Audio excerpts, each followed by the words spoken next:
안녕하세요. 우리가 매일 아침마다 타는 지하철 있잖아요. 그 놀라운 정실성이랑 안전, 그 뒤에는 사실 보이지 않는 거대한 기술의 역사가 숨어 있습니다. 오늘은요, 단순히 신호등만 보고 달리던 시대에서 복잡한 데이터를 처리하는 지금에 이르기까지 열차 제어 시스템이 걸어온 놀라운 여정을 한번 따라가 보려고 합니다. 붐비는 승강장에 서 있다 보면 문득 이런 생각 들 때 있잖아요. 와, 이렇게 많은 열차가 이 좁은 선로 위를 달리는데 어떻게 서로 부딪히지 않고 제 시간에 딱딱 맞춰서 오는 걸까? 그 비밀이 바로 오늘 우리가 파헤쳐볼 철도 제어 시스템 안에 숨어 있습니다. 오늘 이야기의 가장 중요한 포인트가 바로 이겁니다.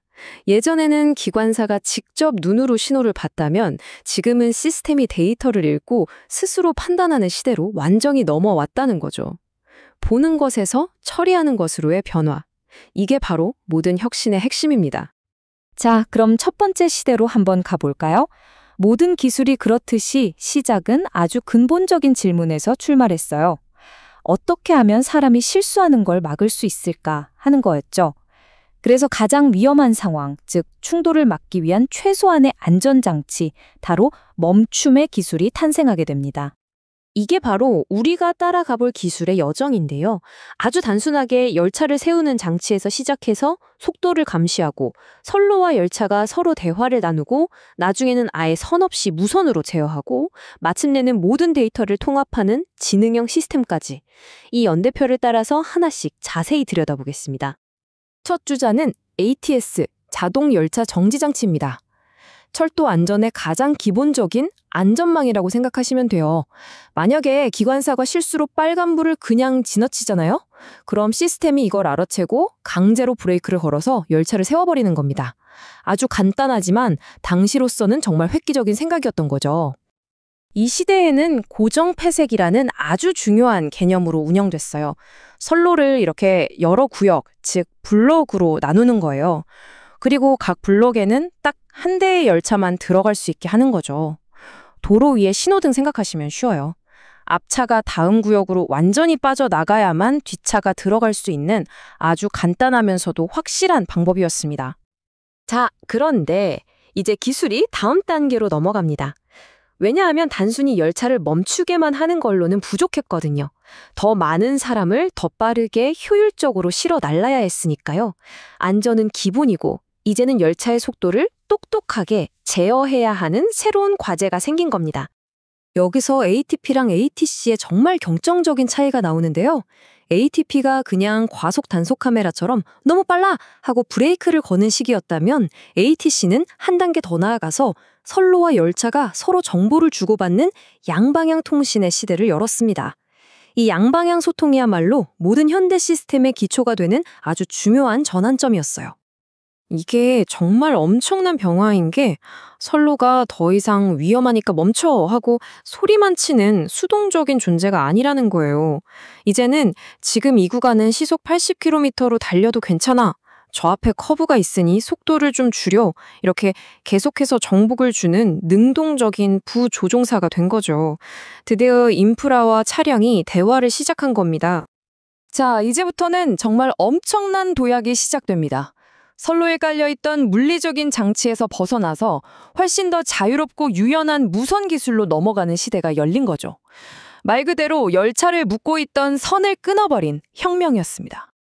기존 방식에는 좀 명확한 한계가 있었어요. 고정 폐색은 물론 안전했지만 열차와 열차 사이에 너무 큰 빈 공간을 낭비해야만 했습니다. 특히 출퇴근 시간처럼 열차를 한 대라도 더 넣어야 할 때 이 비효율성은 정말 큰 문제였죠. 그래서 등장한 게 바로 이 이동 폐색이라는 진짜 혁명적인 개념입니다. 보시는 것처럼 더 이상 선로를 네모반 듯한 구역으로 나누는 게 아니에요. 대신에 각 열차를 중심으로 계속해서 따라다니는 안전버블을 만드는 거죠. 마치 우리가 고속도로에서 앞차와의 안전거리를 계속 유지하면서 달리는 것과 똑같은 원리입니다. 그래서 이게 우리한테 왜 중요하냐? 바로 이 기술 덕분에 우리가 가장 힘들어하는 출퇴근 시간대의 열차 운행 간격, 즉 배차 간격을 3분 안쪽으로 좁힐 수 있게 된 겁니다. 같은 선로에 더 많은 열차를 더 촘촘하게 운행할 수 있게 되니까 우리가 플랫폼에서 기다리는 시간도 그만큼 줄어드는 거죠.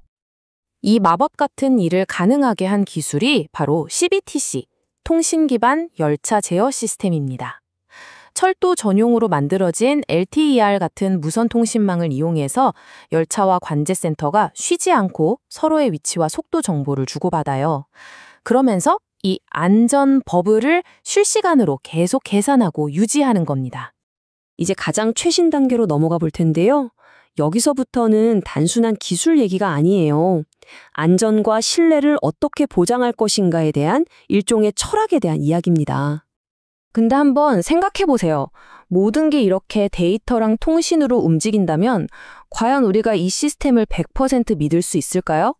만약에 통신이 끊기거나 시스템에 오류가 나면 어떡하죠? 이 시스템이 절대적으로 안전하다고 어떻게 확신할 수 있을까요?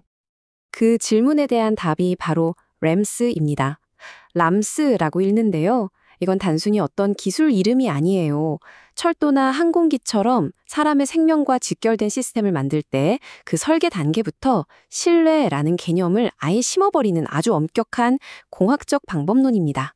뭐랄까, 시스템의 DNA 또는 신뢰를 위한 운영체제 같은 거죠. 이 램스는 4개의 기둥으로 이루어져 있어요. 첫째, 애초에 고장이 잘 안 나게 만들고 신뢰성. 둘째, 필요할 땐 언제든지 쓸 수 있어야 하고 가용성. 셋째, 혹시 고장 나더라도 아주 쉽고 빠르게 고칠 수 있어야 하며 유지보수성. 마지막으로 넷째, 그 어떤 상황에서도 절대 사람을 해치지 않도록 안전성. 만드는 겁니다. 이 4가지가 모두 완벽해야 비로소 우리가 시스템을 믿을 수 있게 되는 거죠. 그리고 이 신뢰라는 건 그냥 믿어주세요 하는 게 아니라 아주 엄격한 숫자로 증명이 됩니다. 바로 안전 무결성 등급 SIL이라는 척도인데요. 원자력 발전소나 항공 시스템처럼 정말 중요한 곳에만 쓰는 기준이에요. 등급이 높을수록 고장날 확률이 그냥 0에 가까워집니다. 과거에 ATS가 SIL 2등급이었다면 지금의 KTCS는 최고 등급인 SIL 4를 목표로 합니다. 이건 사실상 시스템 스스로 고장날 확률이 없다고 봐도 무방한 수준이에요. 이 모든 진화의 가장 꼭대기에 있는 것이 바로 KTCS, 한국형 열차 제어 시스템입니다. 순수 우리 기술로 만든 국가 표준이죠. KTCS는 그냥 신호를 보내는 시스템이 아니라 방금 말씀드린 이 램스라는 신뢰의 철학을 처음부터 끝까지 완벽하게 구현한 하나의 거대한 안전 플랫폼인 셈입니다.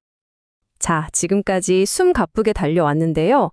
그럼 이 똑똑해진 시스템이 앞으로 우리를 어떤 미래로 데려갈지 다음 역을 한번 살짝 엿볼까요?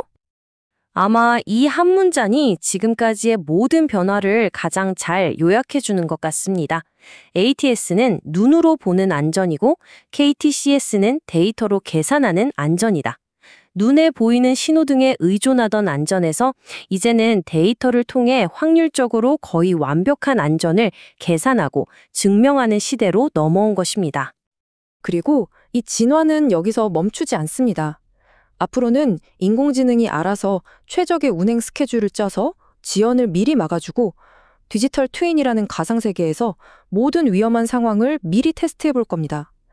KTX 같은 고속철도와 우리가 타는 지하철이 하나의 네트워크처럼 통합되고 부품이 고장나기 전에 시스템이 미리 알려줘서 정비하는 시대가 바로 코앞에 와 있습니다. 우리의 열차는 이제 물리적인 선로를 넘어서 데이터라는 보이지 않는 선로 위를 달리고 있습니다. 그럼 마지막으로 이런 질문을 던져봅니다.